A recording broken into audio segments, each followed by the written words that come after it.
नमस्कार, आप सभी का मशाल न्यूज़ में स्वागत है। आज हम आपको एक ऐसे शख्स से मिलवाने जा रहे हैं जो किसी तारीफ़ की मोहताज नहीं है। झारखंड के बहरागोड़ा क्षेत्र के पूर्व विधायक रह चुके हैं एवं इस वक्त झारखंड भारतीय जनता पार्टी के प्रवेश प्रवक्ता के साथ साथ एक सोशल वर्कर भी है। तो आइए आपको मिलवाते हैं कुणाल सारंगी जी से। सर, मशाल न्यूज़ में आपका बहुत बहुत स्वागत है। सर, आप युवाओं के बीच इतने ज़्यादा लोकप्रिय है, इतने कम उम्र में पॉलिटिक्स में आपने अपना करियर बनाया है और इस वक्त सोशल मीडिया पे आपके बहुत सारे फॉलोअर्स हैं। हर युवा झारखंड से आपको फॉलो करना चाहता है, तो इसके बारे में आप क्या कहना चाहेंगे? इतने कम उम्र में हर किसी को इतना सफलता नहीं मिलती है, तो इसके बारे में आप क्या कहना चाहेंगे?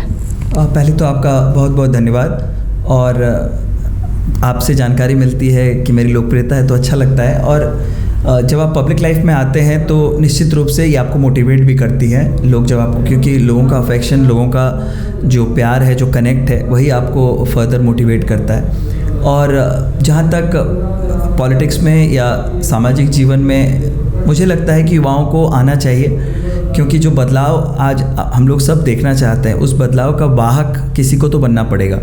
हम लोग परिवर्तन करना चाहते हैं, लेकिन परिवर्तन का हिस्सा कोई बनना नहीं चाहता है। सब चाहता है अपने से चेंज हो जाए, तो वो हो नहीं सकता है। और ये ऐसी फील्ड है जहाँ पर आज सफलता है तो कल असफलता हो सकती है, लाइक एनी अदर फील्ड। जब आप क्रिकेट खेलते हैं, फिल्म में जाते हैं, कोई भी परफॉर्मिंग आर्ट का जो क्षेत्र होता है, उसमें हर दिन आपका एक सा नहीं होता है। फिर तो आप 9 से 5 की नौकरी कर सकते थे। तो ये अलग है और ये चैलेंजेस भी बहुत तरह के होते हैं। आपको उन चैलेंजेस को स्वीकार करना पड़ता है, लेकिन दृढ़ निश्चय के साथ कोई आगे बढ़े तो निश्चित रूप से लोगों के बीच जो पहचान है आपकी, लोगों के साथ जो कनेक्ट है, वो बना रहता है। पॉलिटिक्स में आपने आने का कैसे सोचा? मतलब आपकी रुचि कहाँ से आई पॉलिटिक्स में? देखिए, शुरू से ही रही, मेरा पारिवारिक पृष्ठभूमि भी रहा है। और उसके साथ साथ मुझे हमेशा लगता था कि ये एक ऐसा प्लेटफॉर्म है जहाँ पर आप समाज को वापस दे सकते हैं, क्योंकि इस समाज ने, इस राज्य ने मुझे बहुत कुछ दिया है। मैं बहरागोड़ा के एक विशुद्ध सरकारी हिंदी मीडियम विद्यालय से हार्वर्ड यूनिवर्सिटी तक पहुंचा हूं। तो मुझे लगता है कि मेरी ये सामाजिक जिम्मेदारी है कि जो मेरा एक्सपोज़र रहा है कॉर्पोरेट वर्ल्ड में, जो पूरी दुनिया में काम किया मैंने, और वो एक्सपोज़र अगर मैं नौकरी ही करता रहता तो यहाँ के लोगों को उसका लाभ नहीं मिल पाता। और राजनीति एक ऐसा क्षेत्र है जिस प्लेटफॉर्म के माध्यम से आप ब्यूरोक्रेसी के साथ भी काम कर सकते हैं, बिजनेस वर्ल्ड के साथ भी काम कर सकते हैं, प्लेयर्स, हर क्षेत्र के लोगों के साथ आप कनेक्ट कर सकते हैं और उसका जो बेनिफिट है अपने लोगों को आप दिला सकते हैं। जी बिल्कुल बिल्कुल। तो हमने सुना है कि आपने MBA किया है। MBA करने के बाद आपने एज अ करियर पॉलिटिक्स ही क्यों चुना? इसके पीछे ऐसा क्या मकसद है आपका? देखिए, मैंने इमीडिएटली नहीं चुना। मैंने कई वर्षों तक विश्व की बहुत बड़ी मल्टीनेशनल कंपनी में काम भी किया, यहाँ पर भी और विदेशों में भी।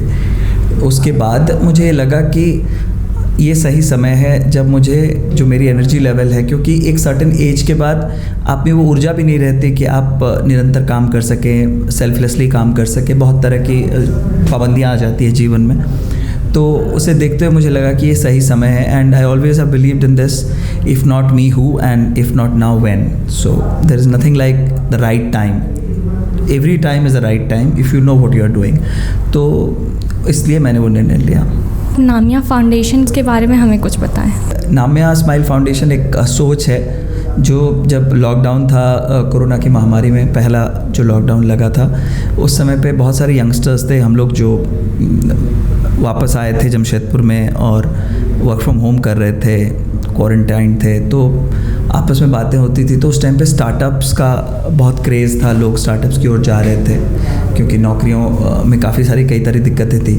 तो कुछ युवाओं ने मुझसे मिलकर कहा कि एक सोशल स्टार्टअप हमें करना चाहिए, जिसमें कि जो पढ़े लिखे युवा हैं, अगर वो समाज के लिए समय देना चाहते हैं, अपने स्पेयर टाइम, स्पेयर एनर्जी या स्पेयर रिसोर्सेज को वो इन्वॉल्व करना चाहते हैं समाज की सेवा में, तो उन्हें एक प्लेटफॉर्म के माध्यम से मौके देने की ज़रूरत है। तो हम लोगों ने ये निर्णय लिया और नामिया स्माइल फाउंडेशन के जितने भी मेंबर्स हैं, सारे बहुत ही हाईली क्वालिफाइड हैं अपने अपने क्षेत्र में, और सारे लोग काम करते हैं। जो उनका स्पेयर टाइम होता है उसमें वो समाज के लिए काम करते हैं। अगर आज के डेट पे कोई युवा पॉलिटिक्स में अपना करियर बनाना चाहता है, तो आपको क्या लगता है कि पॉलिटिक्स में आना कितना सही है और कितना गलत है? देखिए, गलत तो बिल्कुल नहीं है, बिल्कुल सही है, लेकिन कई लोग राजनीति में आने का मतलब सिर्फ चुनाव लड़ना समझ लेते हैं, जबकि ऐसा नहीं है। Politics is not only about electoral politics.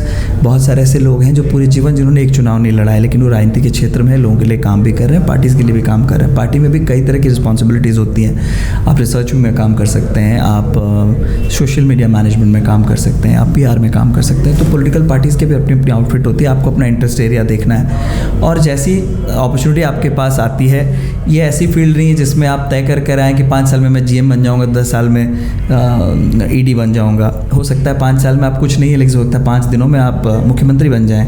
तो ये बहुत फ्लक्चुएटिंग फील्ड होती है, उसके लिए आपको अपना मेंटल प्रिपरेशन होना चाहिए।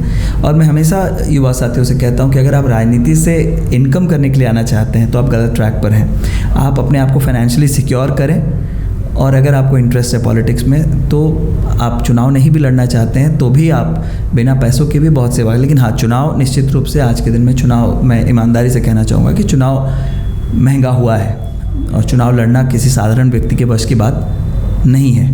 ये सच्चाई है जिसे हमें बदलने की आवश्यकता है, तभी अच्छे लोग आ पाएंगे। लेकिन उसके लिए जनता भी उतनी जिम्मेदार है। अगर चुनाव के समय में किसी उम्मीदवार को ये लगेगा कि मैं किसी गांव में विकास की कामों की जगह वहाँ पैसे खर्च करके मुझे वोट मिल सकते हैं, तो विकास के काम क्यों करेगा? तो जनता को भी इस बारे में सोचने की आवश्यकता है, तभी वो अपने नेता का परिवर्तन कर सकती है। अगर कोई युवा पॉलिटिक्स में आना चाहता है तो आप उनके लिए क्या संदेश देना चाहते हैं? मैं सबसे पहले तो आपके अंदर वो नेचुरल इंटरेस्ट होना चाहिए कि आप लोगों के लिए काम करना चाहते हैं, वो इंटेंट होना चाहिए, और तमाम चुनौतियों के बारे में आपको जानकारी भी होनी चाहिए, किस तरह की बाधाएं आ सकती हैं, किस तरह के बैरियर्स आ सकते हैं। और उसके बाद अपनी जो आपकी घर की परिस्थिति है, जो आपकी सिचुएशन है, उसको एनालाइज करते हुए आपको निर्णय लेना चाहिए। लेकिन सबसे ज़रूरी जो बात है वो आपके मन में अपने से ज़्यादा दूसरों के लिए समय देना, अपने से ज़्यादा दूसरों की चिंता करना, इस मनोभावना के साथ अगर आप काम कर सकते हैं तभी आपको इस फील्ड में आना चाहिए। बहुत बहुत धन्यवाद, आपने हमको अपना वक्त दिया।